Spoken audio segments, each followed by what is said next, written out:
друзья! Вы на канале Трофим про Америку. В этом выпуске мы с вами отвезем неизвестный груз в город Гранд-Пас, штат Орегон. Почему неизвестный груз? Потому что часто подбираю контейнеры то ли в порту, то ли на железнодорожной станции. И у меня нету накладных, и они поставили, допустим, краном контейнер. И при выезде с порта я отметился на компьютере и просто получил талончик. А главные накладные находятся у брокера. И мне часто даже не говорят, что в контейнере. Я когда приезжаю на доставочку, я открываю контейнер и уже вижу, что я привез. И заполняю от руки накладную. Ну, это вот с контейнерами такая вот вещь происходит. Значит, сегодня пасмурный день, туман. Ехать мне 4 часа. Когда приедем на разгрузочку, посмотрим, какой груз я привез. Ну и по дороге буду снимать многие интересные места.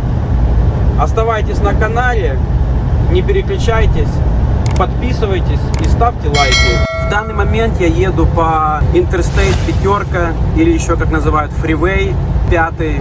Еду я на юг. 5 начинается от границы Канады и идет до границы Мексики. И продолжительность этого фривея 1128 миль.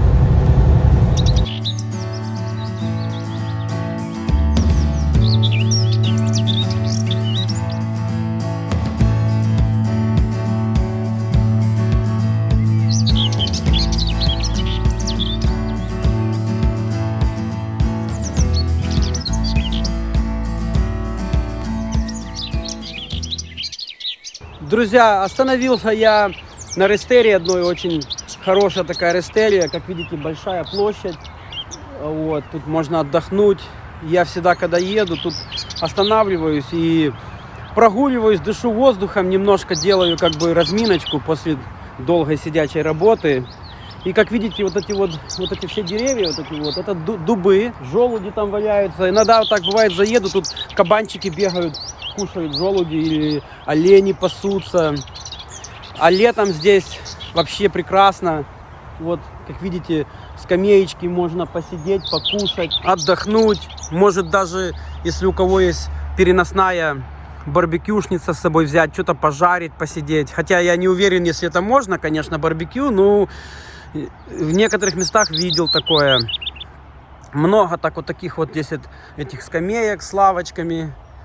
Вот это все. Это сосны, а тут дубы.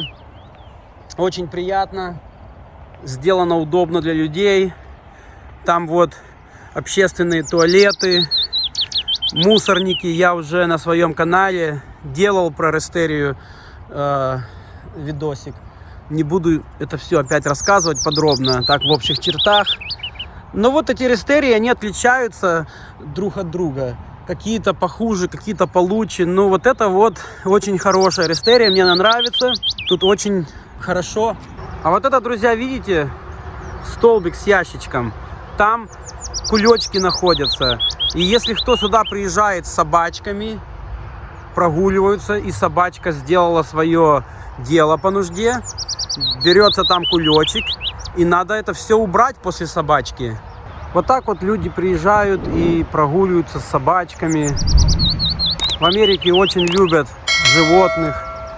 Собачек возят в машине, они живут в домах, собачки. Вот еще мужик идет, вон песик бегает. Отдыхают люди, едут, устали. Можно заехать, отдохнуть, поспать, посидеть, покушать. Мусорники, вот газончики. Очень удобно, и вот такие вот вещи находятся каждый, может, 20-30 километров. Едешь, устал, заехал, переотдохнул и поехал дальше. Легковые паркуются, траки. А вот олени все-таки вышли. Они, значит, уже увидели, что я нормальный чувак, и вышли немножко попозировать меня на видеокамеру. Вот это. Ребята, не хотите сняться в кино? Я даже вам за это могу морковку дать. Яблочко есть у меня в траке. Иди сюда, мальчик. Ну подойдите, расскажите, как вам живется тут, хлопчики. Чего вы убегаете? Идите сюда, ребятки. Я же не буду с вас шашлык прям тут жарить. У меня даже мангала, шампур нету, так что не очкуйте. Убежали все равно. Вот, как говорится, лучше подстраховаться, чем быть на на мангале. Вот такой вот большой дуб, огромный. А путь я свой держу, друзья, вот Портленд. И вот 5-й Интерстейт. И еду я, вот сюда вот я еду, друзья.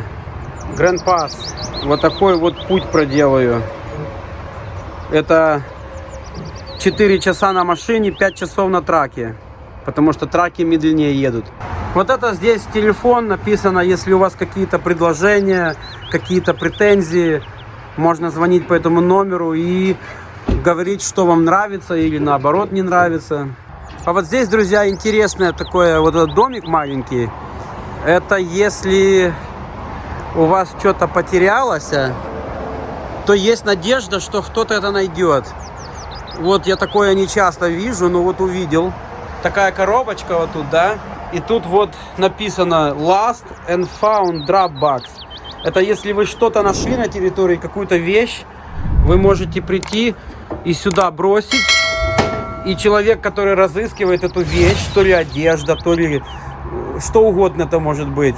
И если хороший человек это найдет, то есть шанс, что он придет сюда, бросит, и вы можете прийти и забрать свою вещь.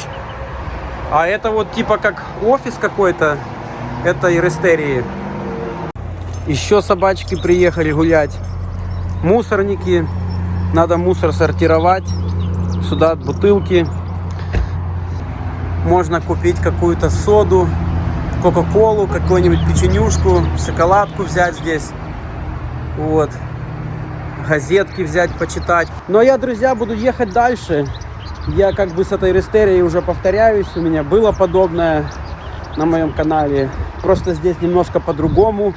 Я решил вам это тоже показать. Мне еще ехать 2 часа. Вот. И я буду уже на разгрузочке.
Друзья, я ехал и еще раз приехал.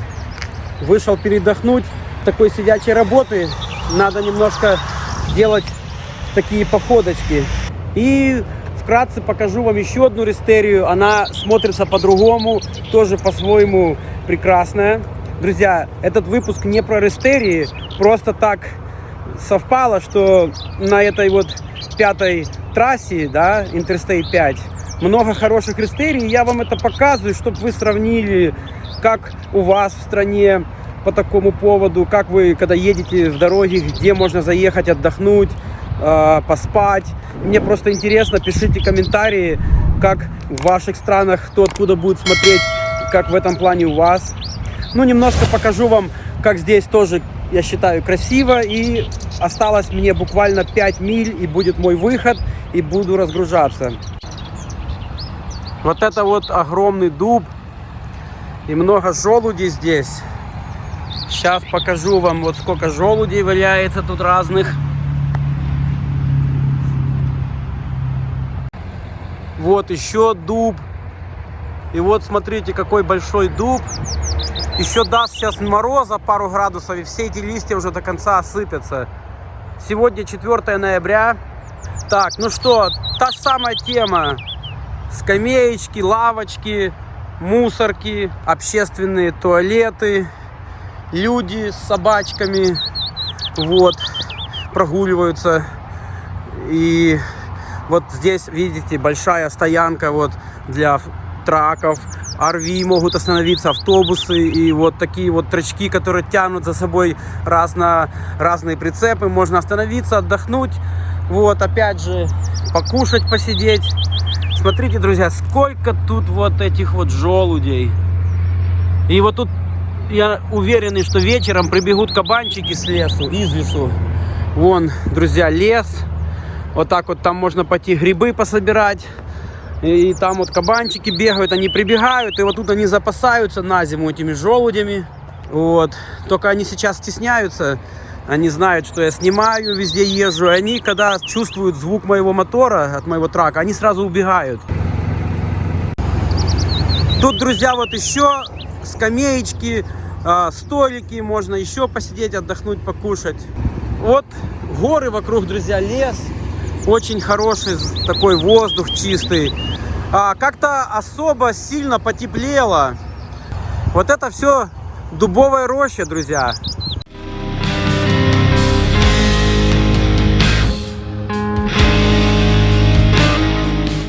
Значит, вот написано 1 миля, 55-й выход, это мой. Слева мы наблюдаем, вот люди живут. Такие вот аккуратные небольшие домики у людей. Вот, друзья, мой выход. 55-й выход. Выходим. Ну вот, смотрите, друзья, по GPS-ке видно, что будет справа. Вот это, друзья, вот видите, вот это вот здание. Вот это и есть моя гостиница, куда я приехал. Значит, там разгрузочного дока не будет. Там, похоже, будут рабочие разгружать вручную. Уходим направо. Значит, стоп. Не для меня, тех, кто идут налево, стоп. Я без остановки ухожу направо вот так вот. И сейчас будем искать удобное место, где встать. Пойду, значит, в офис, скажу, что я, ребята, приехал. Друзья, значит, вот это вот какая-то дешевая гостиница. Я туда привез груз. Тут немножко не очень простая ситуация. Тут надо либо задом сдавать туда, где вот то под навес, да, вот то флаг висит. Либо ехать сюда и по кругу вокруг здания объехать, но я не уверенный в этом. Видел с дороги еще, когда ехал вот по фривею, увидел, там стоит мой приятель, тоже коллега, работает сам на себя, контейнеры возит. Значит, я сейчас здесь буду разгружаться не один, еще есть там, значит, водитель. Ну, я сейчас пройду, гляну, если можно, вот тут по кругу. Ну, в худшем случае придется мне вот туда сдавать и потом задом заезжать туда под навес. Я пока вот тут ставлю свой грузовик, оставляю мой трак. И пойду схожу на разведочку, что ж там меня ждет. Сейчас я, друзья, аккуратно перейду дорогу, чтобы меня тут никто не переехал. Ну и пойду гляну. Я не хотел бы, конечно, отсюда с улицы сдавать. Но в крайнем случае придется. Часто такое происходит в моей работе. Надеюсь, что я смогу заехать сюда. А тут сейчас я покажу вам. Вот видите, какая вот бюджетная, какая-то дешевая гостиница. Ну, друзья, что я думаю? Я думаю, вот тут заехать. Но мне непонятно, если я смогу этот поворот одолеть. Вот тут, друзья, смотрите, если я возьму побольше радиус, то, в принципе, вот сюда вот так вот до угла дотяну. Вот так сюда по кругу. Вот, и может быть, вот я сюда смогу вложиться в этот поворот.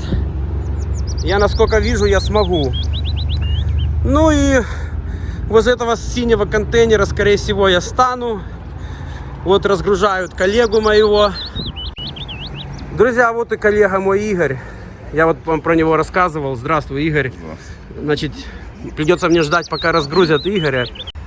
Друзья, вот Игорь приехал уже гораздо раньше, да, уже, думаю, часа 2 ты тут находишься? В 11 приехал. У меня аппоинтмент в 3 часа, я приехал раньше. Походу, друзья, зря я это сделал. Можно было, кстати, еще заехать, поснимать кое-что для вас. Ну, кто знал, как говорится. Значит, Игорек, сейчас покажу его трак быстренько. Значит, видите, друзья, у Игоря трак намного длиннее. У него идет дополнительная ось. Он может тягать тяжелые контейнеры. Также, если вы видите, сзади часи 3 оси идет. Он может тягать на 1020 тяжелее, чем я это могу делать. Естественно, и заработать можно на этом больше. Но есть большое, как бы сказать, неудобство. С таким траком тяжело заезжать вот в такие подобные места. Игорь рассказал мне, что он сдал сюда с улицы задом. А я, друзья, мы уже проверили.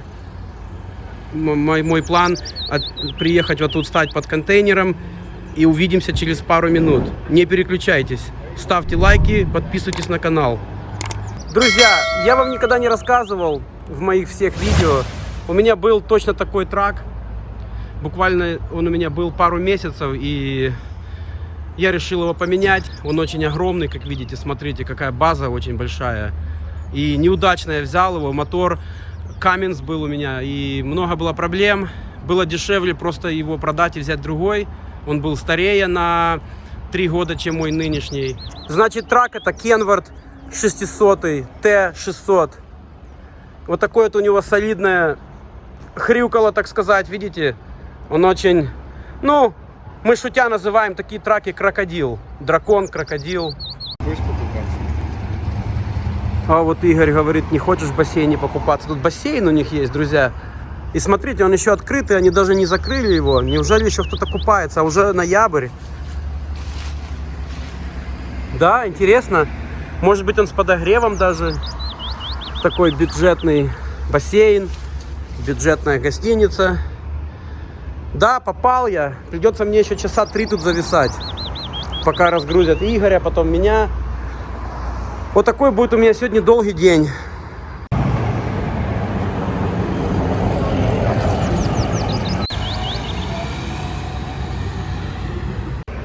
Смотрите, друзья, нарушаю. Видите, тут магазин поставил знак No Truck Turnaround. А я вот заехал и развернулся. Нельзя траком разворачиваться, знак написано. А я заехал и развернулся.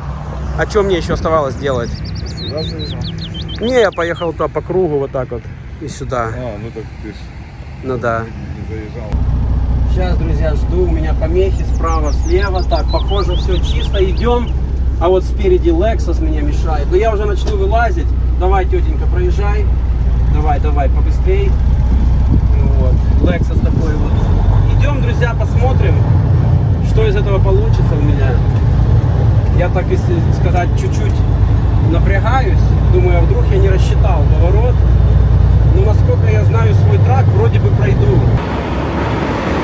Сейчас же, конечно, по бордюру уже пройдет. Вот и поэтому за бордюр уже должен проехать. Да, я могу, да?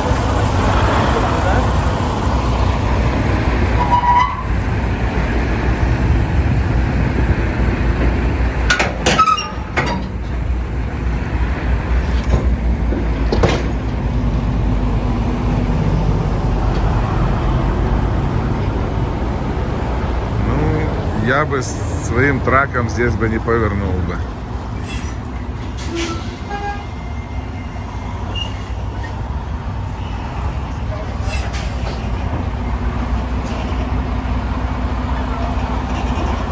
У меня вот это расстояние от кабины до контейнера намного больше.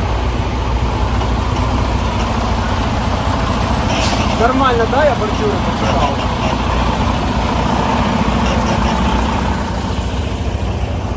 У меня расстояние от кабины до контейнера, если видите, намного больше, длиннее база и сложнее такие же повороты делать.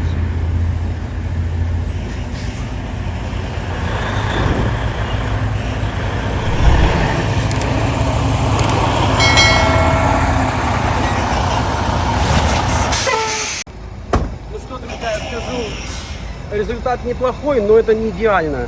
Допустим, давай скажем, это был бы не бордюр, а, допустим, был бы забор, и все, я приехал.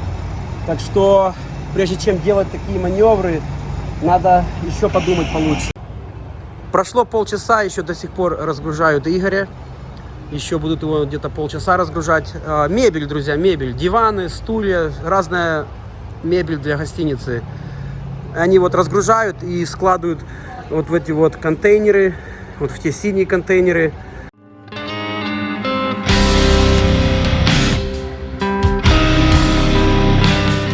Ну все, Игорь уехал, разгрузили его, поехал обратно в Портленд. А мне сказали стать вот в такой глупой позиции. И это они будут тут разгружать и все складывать в синий контейнер. Полный контейнер мебели.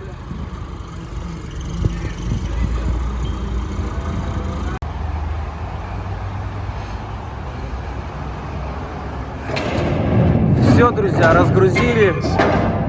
Сложили они все тут на парковке. Вот она вся мебель. И теперь буду я отсюда дергать на город Портленд. Ну что, друзья, я скажу, мне немного повезло. Я думал, будет дольше, они меня будут разгружать. В 3 часа был аппоинтмент, я приехал вообще за 3 часа раньше. Думал, раньше разгрузят, но, видите, я не знал, что здесь вот Игорь, мой коллега, уже был, его разгружали. Все, уходим отсюда.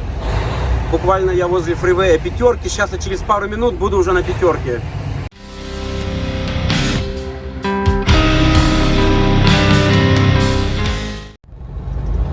Вернулся я в Портленд. Теперь моя задача сдать пустой контейнер. Потом поеду на другую железнодорожную станцию, возьму другой контейнер 53 фита длиной. И мы с вами поедем на завод, где делают бумагу. Подберем там большие такие тяжелые рулоны бумаги. В нашем округе, в штате Орегон и в штате Вашингтон, много заводов, где делают бумагу. Оттуда из лесу привозят опилки и смешивают макулатуру разную и варят бумагу. Разную бумагу, разного качества.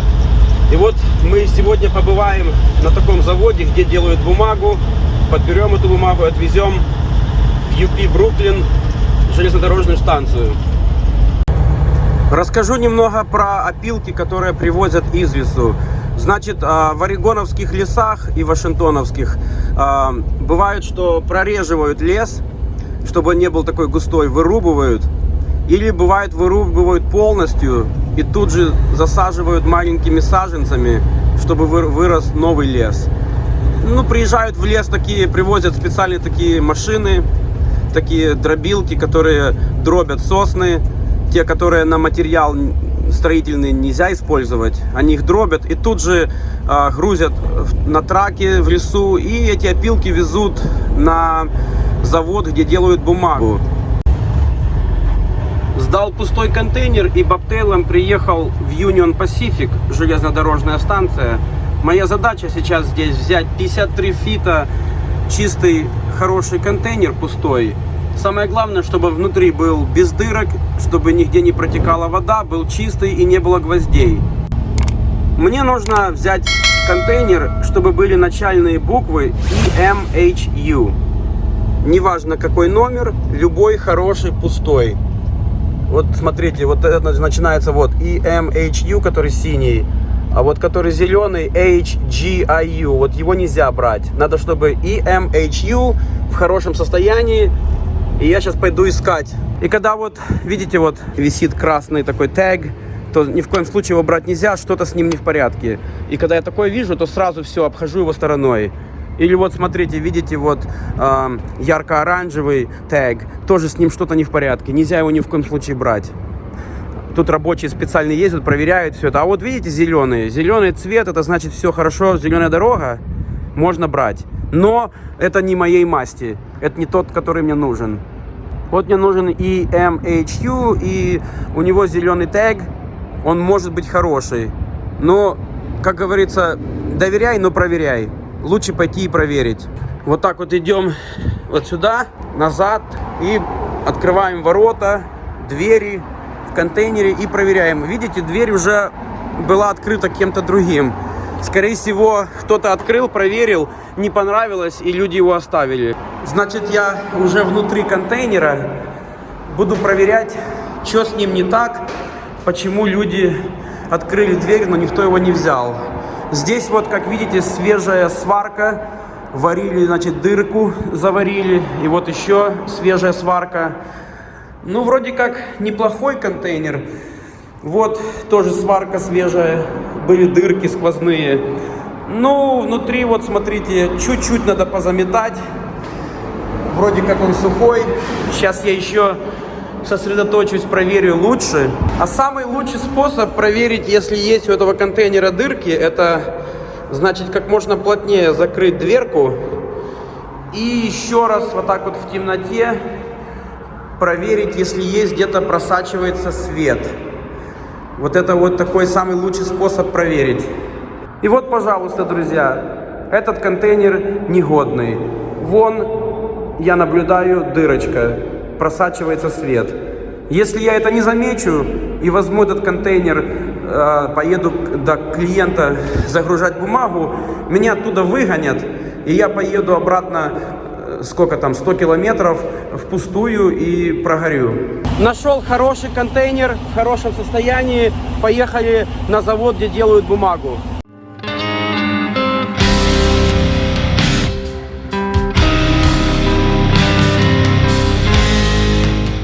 Друзья, я еду с города Портленд в город Лонгвью, Вашингтон. Там находится несколько заводов, где делают бумагу. Я еду на завод по названию Норпак. Мне туда ехать около 50 миль. Это где-то час я буду ехать.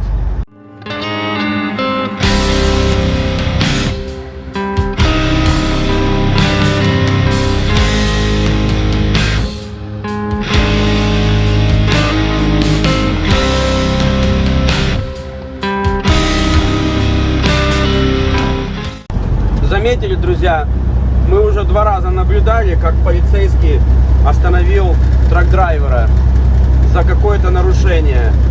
Либо превысил скорость, либо еще что-то нарушил.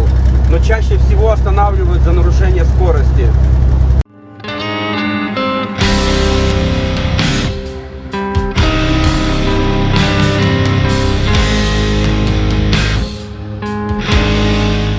Насколько я знаю, в этом городе находится 3 фабрики, где делают бумагу.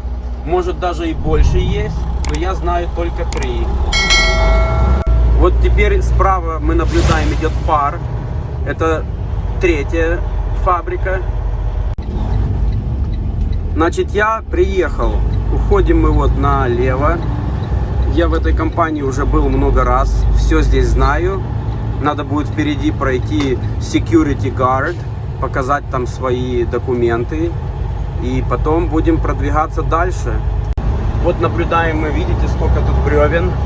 Вот эти вот все бревна привезены сюда вот такими траками, как мы только что видели. И эти бревна будут здесь дробить на опилки. И вот сейчас я покажу вам, вот правее идет пар. Там идут эти вот всякие такие, как это назвать, вот такие, ну, где варят, они эти опилки, туда добавляют ресайкл бумагу разную, карборд бумагу, все это вместе варят, там целый процесс, я про него ничего не знаю и рассказывать не буду пытаться. Знаю точно, что это варят. А вот так вот, когда опилки привозят из лесу, вот так вот поднимают они вместе с грузовиком, видите, вон правее, вместе с грузовиком, и опилки высыпаются в специальный такой бункер. Вот мы наблюдаем левее еще, видите, вот целые горы опилок. Это все привезены траками из лесу, и также их дробят здесь, где-то еще такое есть. И вот привозят их вот в таких вот трейлерах, прицепах, вот вы видите справа, с таким, как сказать так, брюхо такое опущенное. Это специально сделано только для того, чтобы возить опилки. Также я подозреваю, что здесь где-то делают с этих бревен стройматериал. Но я не уверен в этом, но есть такое подозрение, что может такое есть. Но скорее всего все эти бревна это привезенные сюда, чтобы их дробить. И вот ухожу плавно влево. И вот видите, сколько этих опилок. А вот справа от меня, друзья, это вот кора от деревьев, от сосен. Они тоже используются в Штатах по предназначению. Используют для landscape, посыпают landscape, чтобы не было грязи, и делают, наверное, еще удобрение с него какое-то. Да, я, друзья, был прав, видите, здесь также делают стройматериал. Я так предполагал, что да. И вот действительно подтвердилось, видите, вот стройматериал уже обработали, все сложили кучками такими специальными, и теперь будут его отправлять везде по магазинам стройматериалочным и так далее. А вот это все левее мы наблюдаем, это вот все кашеварня. Варят здесь кашку для бумаги. Вот тут справа видите, сколько стройматериала уже сделанного. И вот там вот правее я вижу есть железная дорога. Вот такие специальные вот вагоны. Туда грузят уже готовый материал, и он идет в любую точку страны. Вот впереди вижу еще пар идет. Еще тут некоторые комплексы тоже, где варят эту кашу опилочную. И вот это слевее видите вот такой warehouse. Вот тут я буду загружаться, там уже готовая продукция, рулоны бумаги уже сложены и ждут, когда их погрузят.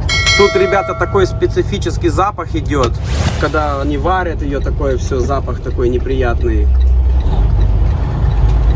Ну вот здесь мы наблюдаем, вот дальнобойщики приехали, и также локальные водители, типа как я, будут загружаться здесь, вот очередь.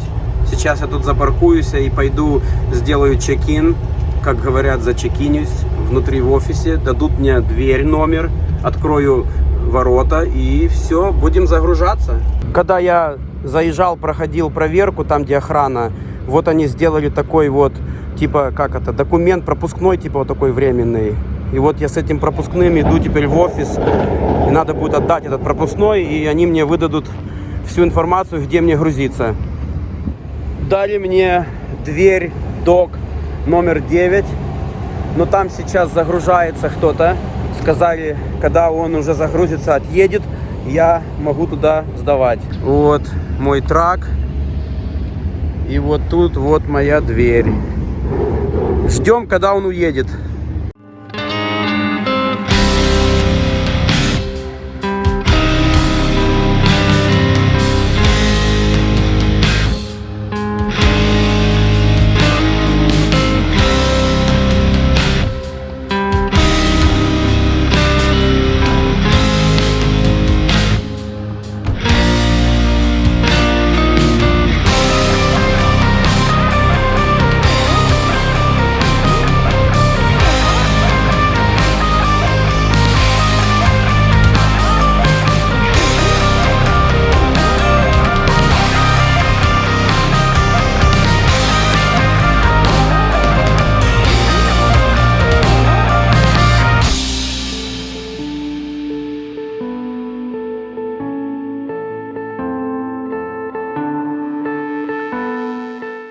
Все загрузили, мой контейнер. Теперь я груженный контейнер с этой бумагой отвезу там же, где взял пустой контейнер. Union Pacific, железнодорожная станция. На этом, друзья, мой выпуск заканчивается. Подписывайтесь, ставьте лайки, пишите комментарии. До встречи на моем канале. До свидания, друзья.